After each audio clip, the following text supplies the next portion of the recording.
অৰুণোদয় আঁচনিখন কাৰ কাৰণে চৰকাৰে দিছে? দুখীয়া মানুহখিনিৰ কাৰণে। কিন্তু মই এতিয়া দেখা পালো যে দুখীয়া মানুহে 50% পাইছে আৰু ধনী মানুহও 50% পাইছে। যাৰ ঘৰত চৰকাৰী চাকৰিয়াল আছে আনকি সিহঁতে পৰ্যন্ত অৰুণোদয় পাইছে। কিন্তু এই আঁচনিটো কোনে পাব লাগিছিল?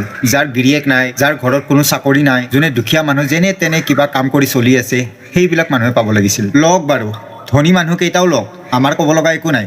কিন্তু ইয়াৰ পৰিণতি যাতে আমাৰ ৰাইজে ভুগিব লগা নহয়। ধেমালি নহয়, 9,000 টকাকে দিছে 40 লাখ মানুহক, প্ৰায় 3,600 কৰোৰ। আৰু এই 3400 কৰোৰ টকাৰ ধাৰ পিছত আমাৰ ৰাইজে মাৰিব লগা হ'ব পাৰে। চৰকাৰখনক অনুৰোধ থাকিল যাতে যাকে তাকে এনেকুৱা আঁচনিসমূহ দি নুফুৰে। যিবিলাক মানুহ সঁচাকৈ দুখীয়া, এই আঁচনিসমূহ পাব লগাৰ যোগ্য, সেইসকল মানুহক দিয়ক, তাতে আমাৰ একো ধৰণৰ আপত্তি নাই। এনেকে যাকে তাকে আঁচনিসমূহ দি থাকিলে পিছত আমাৰ ৰাইজে হাৰাশাস্তি হ'ব লগা হ'ব। আকৌ এবাৰ আমাৰ চৰকাৰখনলৈ অনুৰোধ থাকিল যাতে যিবিলাক দৰিদ্ৰ ঘৰৰ মানুহ, যিবিলাক এই আঁচনিখন পাবলগীয়া যোগ্য, সেইসকল মানুহক দিয়ক। আৰু যিসকল ধনী, যাৰ ঘৰত চাকৰি বাকৰি আছে, ধুনীয়াকৈ খাই বৈ আছে, সেইসকলৰ নামবিলাক কৰ্তন কৰি দিয়ক। কাৰণ এই পৰিণতি আমাৰ ৰাইজৰ সকলো ব্যক্তিয়ে ভুগিব লগা হ'ব পিছত।